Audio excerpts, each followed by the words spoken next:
Mr. Mike McDole spent over 40 years in the lumber and building material business, the last 12 with National Lumber in New England, 14 locations, pushing $500 million of business. You led some incredible growth there. Now you run your own advisory firm for the industry to drive new sales, the Firing-Line Advisors. Did I get that right? Firing-Line LBM Advisors. We're thrilled, man. We go back quite a bit talking about your involvement in here, going back probably more than a year. Mm-hmm. And I can tell you on our end, we kind of deliberately waited until we were in the fourth term here because we're talking about credit. We're talking about cross to serve. We're getting into the nitty gritty of what separates what the little thin set of behaviors and mindsets that separate the decent and good yards from those that are really focused on profitability. So maybe just give the students here an idea of some of the things that we're going to dig into when you're with us here in a week or two. Sure. Thank you. And first of all, thank you very much for having me, Bradley, and all the students. Thank you.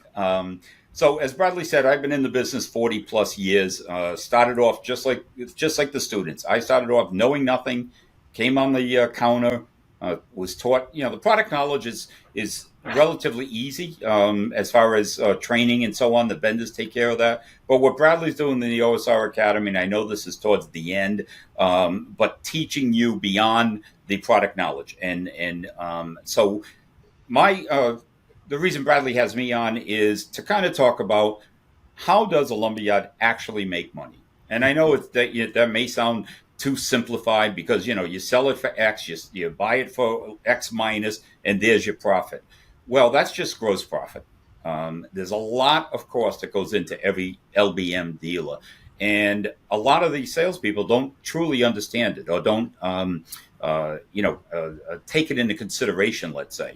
So, for instance, if you're getting a 30 margin on something, that means, okay, you sold it for $150, you bought it for 105, 110, whatever it might be. That's a 30 margin. And we'll get into that in this class as far as the difference between markup and gross margin. I like using gross margin and not markup. Matter of fact, in my former company with 44 outside salesmen, we tried very hard to get that right out of the equation as far as using the word markup. Mm-hmm. And we'll get into why. There's a reason for that too. But everything in business is driven on the gross margin dollars coming in. But gross margin is just that. It is your sell price minus your cost of goods.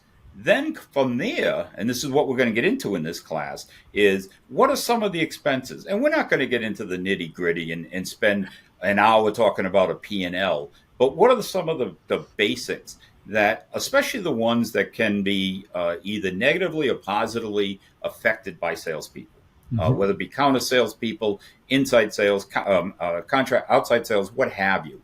And that's what we're going to focus on. So delivery costs are a huge part of any LBM dealer's operation expenses.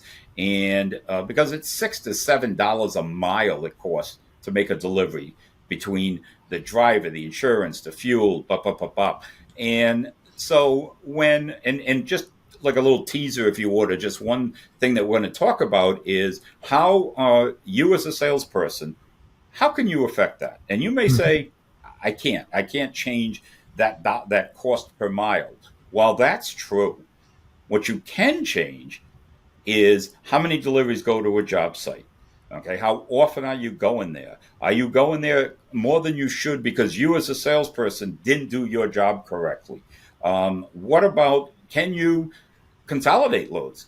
Have you ever thought about asking the customer, hey, if I'm shipping out the first load studs, can we ship out the second floor joist at the same time? Those are the type things we're going to talk about. And, you may say as a salesperson saying, well, does that really make a difference? It makes a huge difference in your company. And I find that the majority of LBM dealers share their profits with their employees, whether it be through bonuses or what have you. And even if they don't, at my former company, the commission salesman did not get a company bonus on top of it. They got their commission. However, the more profits that my company made, the more things we could do to enhance the outside salespeople. More equipment, more inventory, more loaders, more drivers, better, F-150s for them as opposed to what we had prior. All of that type stuff. Well, that comes from profits. Yep.